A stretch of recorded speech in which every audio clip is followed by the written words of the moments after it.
Excusez-moi, je vais vous dire des révélations dans cette vidéo. Avez-vous remarqué que dans beaucoup de pays africains, il est beaucoup plus facile de devenir riche, multimillionnaire, voire même milliardaire quand on est libanais, voire même chinois, par rapport à quand on est un enfant du pays? Ne vous êtes-vous jamais demandé pourquoi? Pourquoi dans beaucoup de pays africains, il était beaucoup plus facile pour des Libanais de réussir sur place? Posez-vous la même question. Pourquoi les Libanais ne réussissent-ils pas tant que ça en Asie? Pourquoi là-bas, ils ne font pas de grandes fortunes? Et pourtant, quand ils arrivent en Afrique, ils réussissent. Aujourd'hui, je vais vous révéler un secret que beaucoup d'entre vous ne connaissent pas et qui va permettre que vous compreniez et analysiez différemment nos pays.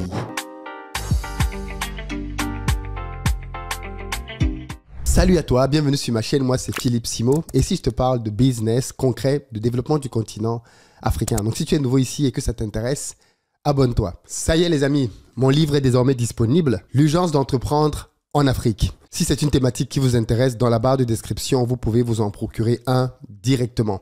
Dans ce livre-là, je vous explique en 3 grandes étapes pourquoi j'ai laissé une carrière florissante en Europe pour rentrer faire du business en Afrique, comment faire pour vous lancer en Afrique, et bien évidemment, en dernière partie, je vous parle des obstacles auxquels il faut vous attendre, mais surtout, comment les contourner. C'est un livre, je pense, qui vaut le détour.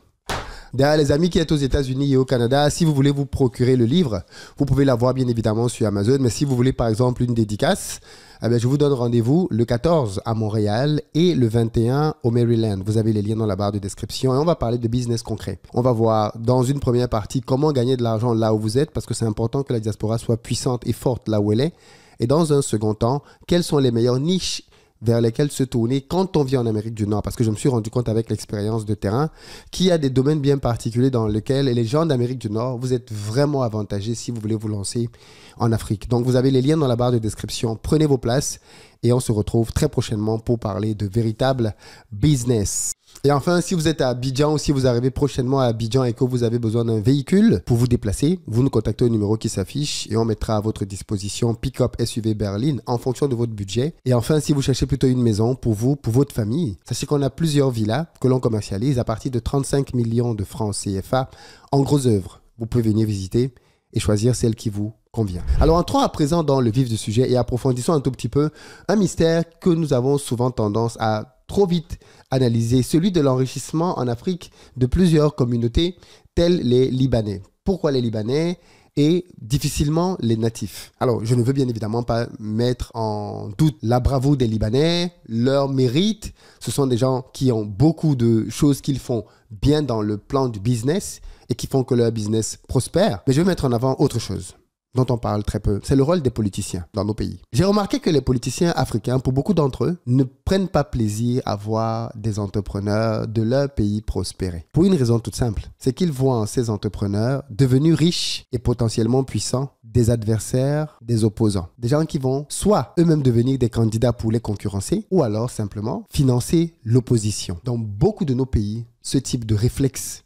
existe. On a tendance à regarder les personnes qui ont beaucoup d'argent, non pas comme des moteurs de la croissance économique, mais comme des adversaires potentiels dans le domaine de la politique. Et à ce titre-là donc, l'objectif est malheureusement souvent de nuire à leur progression, de la freiner ou alors même simplement de les éteindre. Parce qu'on ne veut pas courir le risque de permettre à quelqu'un de s'enrichir et demain, cette personne vient être un opposant ou quelqu'un qui pourrait menacer le fauteuil, le trône sur lequel on peut être assis.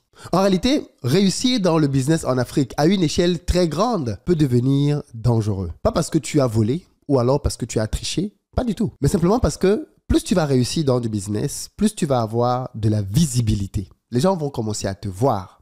Les gens vont commencer à t'apprécier. Les gens vont commencer à t'associer au succès, à la réussite, à la prospérité. Les gens vont commencer à te donner donc trop d'influence. Tu vas devenir quelqu'un qui compte, quelqu'un dont la voix pèse et donc, par ricochet, tu vas devenir quelqu'un qui a beaucoup de pouvoir. Et ça, il faut bien le comprendre. Les politiciens regardent cela comme une menace, dans beaucoup de nos pays en tout cas, et non pas comme un moteur de développement. Et ça, bien évidemment, ça pousse les entrepreneurs qui veulent réussir en Afrique à faire un choix très clair, la politique ou le business. Donald Trump n'aurait pas pu être africain. Il n'aurait pas pu être africain parce que c'est un homme d'affaires qui est entré dans la politique et qui a réussi dans la politique en devenant à 2 reprises président des États-Unis. Il n'aurait pas pu être africain parce que ce n'est pas en Afrique que ce genre de choses vont arriver demain. Parce que bien souvent, ses adversaires politiques l'aurait complètement ruiné. On se serait assuré qu'il n'ait plus du tout de patrimoine en lui collant des enquêtes, en lui collant des procès, en lui collant des contrôles fiscaux, en lui mettant une pression avec l'armée devant sa maison, en barricadant sa maison. Bref, dans nos pays, c'est une réalité. Si vous commencez à devenir quelqu'un de trop puissant, trop riche, vous devenez une menace. Et donc, c'est beaucoup plus simple, en réalité, d'attribuer cela à un Libanais. Parce que si c'est un Libanais, il ne dérange personne. Je veux dire, un Libanais ne va jamais avoir la prétention de vouloir devenir président de la République dans un pays en Afrique. Ça n'a aucun sens. Même s'il a les papiers du pays, il sait que c'est mort d'avance. Donc eux, à la limite, on peut faire du business avec eux, on peut les pousser, on peut même les rendre riches à souhait. Ils ne représenteront jamais des menaces locales. D'ailleurs, en général, plus ils gagnent d'argent, plus ils sont discrets. On ne doit pas les voir. On ne doit même pas savoir qu'ils existent. Et parfois, même dans nos pays, certains de ceux que l'on voit comme étant des grandes fortunes sont des prête-noms. Des gens en réalité qui tiennent des entreprises, mais pour le compte des dirigeants de nos pays. C'est-à-dire que le dirigeant politique ne peut pas s'afficher en ayant un commerce public que tout le monde voit. Qu'est-ce qu'il fait? Il trouve quelqu'un avec qui ils vont faire un deal, peut-être un Libanais. Et donc ce Libanais-là va être la tête de proue du business. Mais celui qui finance réellement le business, c'est un politicien.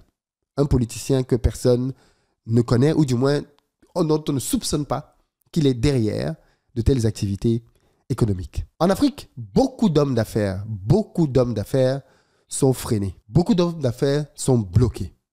Beaucoup d'hommes d'affaires sont intimidés. Pas parce qu'ils ont mal fait leur boulot, c'est juste parce qu'ils réussissent trop. Oui. C'est parce qu'ils réussissent trop qu'ils deviennent un problème. Bien évidemment, je ne dis pas que dans tous les pays africains, c'est systématiquement comme cela. Il peut y avoir quelques exceptions. Mais globalement, plus tu gagnes d'argent dans beaucoup de pays africains, plus tu deviens quelqu'un de suspect. Plus tu deviens quelqu'un qu'il faut pouvoir contrôler. Voilà pourquoi dans beaucoup de nos pays, vous allez voir que les personnes qui sont très riches sont généralement des gens qui se taisent. Ils ne prennent jamais la parole. Ils ne parlent jamais. Parce qu'ils savent qu'ils sont épiés et que s'ils disent la moindre chose qui peut déplaire au régime en place, bam, on les éteint tout de suite. J'ai eu des personnes en interview qui m'ont dit, Philippe, ça je ne peux pas le dire devant caméra. Et ils m'ont fait des révélations énormissimes hors caméra. J'ai eu des personnes en interview qui ont dit des choses qui auraient soulevé le pays et qui m'ont rappelé après pour me dire, la partie où j'ai dit ça, supprime ça s'il te plaît. Donc, nul n'est à l'abri. Nul n'est à l'abri de cela. Et ça, bien évidemment, vous devez le comprendre. Vous devez l'intégrer. Tu veux postuler, par exemple, pour un marché, on te le refuse. On ne te le donne pas. Tu veux, par exemple, toi-même financer un projet d'envergure, on te bloque les autorisations. On ne te les donne pas. On te met les bâtons dans les roues. Tu veux créer un média qui va être puissant pour t'exprimer librement, on le bloque ou on le ferme. Il y a des médias en Afrique qui ont été purement et simplement fermés. Vous en connaissez peut-être parce qu'un jour, ce média-là a osé faire un papier dans lequel on critiquait ou on disait quelque chose qui n'était pas glorieux à l'intention du président ou du régime au pouvoir. Conséquence directe, on a fermé le média. J'en ai vu de mes propres yeux en Afrique. Des médias qui ont été fermés du jour au lendemain. Le jour où ce média-là a osé traiter d'un certain sujet ou alors remettre en question les intérêts de certaines personnes, le média s'est retrouvé purement et simplement fermé. C'est une réalité dans nos pays et on ne doit pas être naïf par rapport à cela. Conclusion, beaucoup d'entrepreneurs brillants en Afrique sont parfois tentés de prendre l'exil ou alors se réduisent par eux-mêmes au silence, simplement. Et pendant ce temps, les corrompus continuent de faire leurs deals dans l'ombre. Ça, ce sont les sombres réalités de notre continent. Des pays dans lesquels les entrepreneurs sont vus comme des ennemis du pouvoir. Remarquez bien que les grandes puissances occidentales ont ceci de particulier que quand les chefs d'État se déplacent, ils se déplacent bien souvent avec des cohortes d'entrepreneurs. Quand le président américain se déplace, d'ailleurs, son meilleur pote aujourd'hui, c'est Elon Musk, c'est un entrepreneur. Et c'est pour ça qu'il est son meilleur pote, parce que c'est un gros entrepreneur. Le président français, quand il se déplace, il a dans ses valises plusieurs grands dirigeants d'entreprises. Dans nos pays, c'est très rare qu'un chef d'État africain se déplace avec une cohorte d'entrepreneurs. Ça peut arriver. Il peut y avoir des exceptions à ce que je dis, attention. Mais c'est très rare. Et encore, même quand il prend des entrepreneurs, lesquels choisit-il? Lesquels choisit-il? Comment va-t-on donc créer des emplois dans des pays dans lesquels on décourage les chefs d'entreprise de pouvoir pleinement s'exprimer, de pouvoir pleinement s'étendre? Comment va-t-on donc pouvoir développer des pays quand on pousse les meilleurs talents à partir? Comment on fait ça? Comment on va faire pour développer nos pays quand la politique devient un obstacle au business? Comment on fait? Ça, ce sont des situations concrètes. Ça, ce sont des vrais sujets. qui bloquent nos pays. Voilà pourquoi dans nos pays, vous allez vous rendre compte que... Excusez-moi, je vais vous dire des révélations dans cette vidéo. Dans nos pays, on a des gens qui ont suffisamment d'argent pour faire de l'exploration minière. Pourquoi on continue de donner ça aux Blancs? Pourquoi en Afrique, on continue encore de donner l'exploration minière aux Asiatiques, aux Blancs? Il y a des projets que des entrepreneurs locaux peuvent financer par eux-mêmes. Dangote, par exemple, vient de financer une des plus grandes raffineries au monde, dans l'un des pays les plus corrompus au monde, qu'est le Nigeria. Il a pu lever de l'argent. Il a pu réaliser un projet incroyable qui est en train de changer complètement la face du game dans le monde. Parce qu'il faut le savoir, le Nigeria, c'est une grosse population qui fait vivre énormément de raffineries en Occident. Ce qui est paradoxal d'ailleurs, c'est qu'on parle tout le temps de la pauvreté de l'Afrique, mais on ne voit pas toutes les multinationales occidentales qui vivent, qui sont sous assistance respiratoire grâce au continent africain. Tu as des branches de l'Afrique qui sont morts. Mais en Occident, on nous donne l'impression que les Africains sont les plus misérables, il n'y a rien chez eux. Mais dans le même temps, les multinationales occidentales pompent des ressources en Afrique. Donc, comment on fait pour se sortir de là? Alors, attends, petite parenthèse, parce que je vois déjà quelques personnes dans les commentaires qui vont venir dire « Oui, mais à cause de ça, tu nous demandes encore d'aller investir au pays. » Bon, comment répondre? Comment... Arrête de te trouver des excuses. Parce que tu es très loin d'être au niveau de ces entrepreneurs. Quand on veut lancer un business, il faut devenir multimilliardaire pour commencer à atteindre un niveau là où tu peux inquiéter nos dirigeants. Donc, la grande majorité des gens qui nous suivent là en ce moment, vous en êtes très loin. Tu ne peux pas présumer d'une difficulté qui est tellement éloignée par rapport à toi. Tellement. Donc non, les amis, s'il vous plaît, n'entrons pas dans ce genre de distraction. Les politiciens, donc, qui sont les mêmes qui veulent développer nos pays, qui sont les mêmes qui veulent attirer les investissements, refusent les investissements des locaux. Comment vous comprenez ça? Comment vous comprenez que des politiciens refusent les investissements des locaux en créant des règles parfois absurdes qui ont pour but de nuire simplement à l'émergence de champions nationaux. Parce qu'on dit tout le temps par la bouche comme ça, oui, il faut que les pays aient des champions nationaux. Mais un pays qui veut vraiment avoir des champions nationaux, c'est pas très compliqué, hein? Tu leur donnes un certain type de marché, ils se débrouillent, ils vont les financer. Et avec ces marchés-là, boum, l'État dans un pays est l'un des plus gros accélérateurs pour devenir riche. Il suffit que l'État te donne certains marchés pour que ta vie change du jour au lendemain et que tes finances aillent à un autre niveau. Dangote est devenu Dangote grâce aussi à certains contrats. Donc, tu ne peux pas dire que tu veux développer ton pays. Tu veux être celui qui va permettre au pays d'aller beaucoup plus loin. Et tu es encore la personne qui bloque. Pourquoi est-ce qu'on dit que les multimilliardaires nigérians sont devenus multimilliardaires grâce à Obasanjo? Obasanjo était président du Nigeria, homme politique. Il a donc pesé de tout son poids pour faire que les industriels nigérians aient les financements des banques. Il a garanti ce qu'il fallait.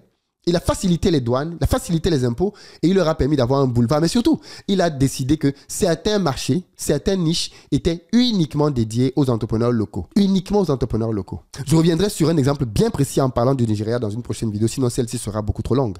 Mais dans cette vidéo, je voulais quand même vous expliquer cela. En gros, vous l'avez donc compris. Si vous voulez faire du business dans nos pays et le faire à peu près tranquillement, il faudrait que dans votre démarche, on n'ait pas le sentiment que vous pouvez devenir un opposant politique. Malheureusement, c'est une réalité. Dans la condition actuelle, c'est un choix qu'il faut faire. Même si, bien évidemment, c'est encore le pays qui se tire une balle dans le pied parce que le pays doit pouvoir disposer de ses meilleures ressources. Si des gens ont la capacité d'être de bons politiciens après avoir été des entrepreneurs, pourquoi pas? On peut servir à la fois le marché et la nation. Les politiciens servent la nation, les entrepreneurs servent le marché. Mais l'expérience qu'ils ont acquise dans le marché peut être utile dans la nation. Dites-moi ce que vous en pensez et partagez la vidéo massivement parce qu'il faut qu'elle réveille les mentalités. C'est important. À très bientôt.